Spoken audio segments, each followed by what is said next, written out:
I find it rather pathetic that for a while most companies were incapable of creating new IPs, so they were relying on making sequels and prequels for existing video games. Now they can't even make that properly anymore, and they're focusing a lot on remastering. My theory is that a lot of these AAA development companies have hired pink haired people that are literal communists. I mean, they self proclaim to be into communism and socialism. And they're ideologically possessed. And once they get in a company, they fire anyone that doesn't think like them. Most talented people, people that are really good at their craft, are not communists. They do not need that ideology. They can take care of themselves. And as such, they come into conflict with the pink haired people. And the pink haired people then try to get them fired, try to get them pushed out of the company. I can tell you several examples of this happening, but should be for another video. It was like this person that was ideologically possessed got into Lionhead Studios, a comic book company. And the first thing she did while it was there, like the first thing she did, she tried to get the guy fired. And the guy was an artist that worked for the company for decades and was doing really good work. And she succeeded. She managed to get him fired over something that he said on Twitter, if I remember correctly. And this is like what happens in all these companies. They end up not having any more talent because the ideologically possessed people just promote themselves, hire their friends, and these are very mediocre people.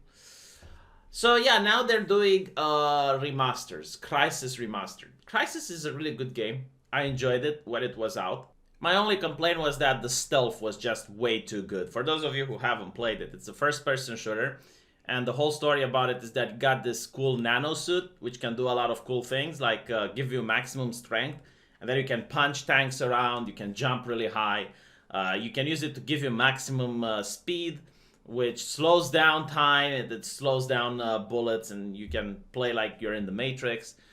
And then it has stealth mode.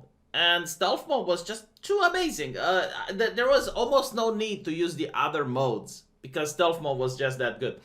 So yeah, that's my only complaint. The game was mostly recognized because of its groundbreaking visuals. I mean, it looks amazing. Even if you were to play it today, it still looks really good.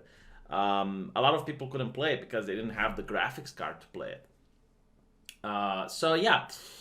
And now they're making it a remaster. Now, take into account, remastered is not a remake. Remake is what they did with Resident Evil, where they change the entire gameplay. They change a lot of elements.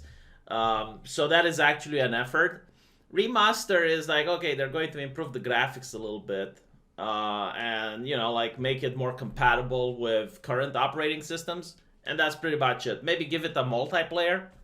Very lazy. Very lazy, quick cash grab.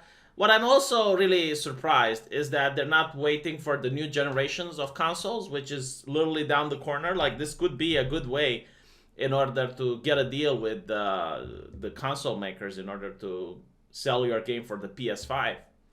They're not doing that. So again, it tells me it's going to be a really, really lazy cash grab. Hopefully I'm wrong, because I like this game. I would like to play it again, but I'm not really excited about it. Not excited about remasters anymore, and I think it's because a lot of these companies have just one job. They just took one job. Yeah, let's remaster a classic, and then they fail to do that. They like it comes like imagine remastering an old game and it still comes out with bugs. It still comes out with glitches and issues, and they're charging you $15 or $20 for it. It's going to be on the Switch though, like playing Crysis on the Switch. That's an interesting idea. That's a novel concept. I give them that. Going to be available for PS4, Xbox One, and of course the PC Master Race. Yeah, really not excited. I guess this is a positive, right? If you're not excited about something, you can't be disappointed. So there's that. You know, one of the things that I really appreciated about the remasterings is that when I looked at video games, they seemed to stagnate. They were going stale. It was the same formula over and over. So for example, with shooters, it was that cover mechanic. It's like you're taking damage, you cover, your health goes back up, and then you go back into the combat.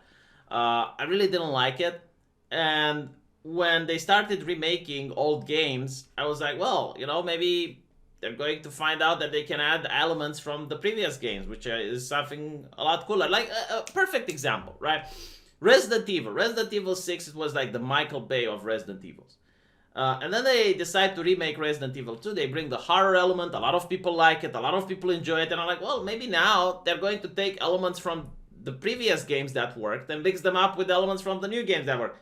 And then you get Resident Evil 3, which is literally like a game that you could swear it's made by Michael Bay. And I'm like, oh, God.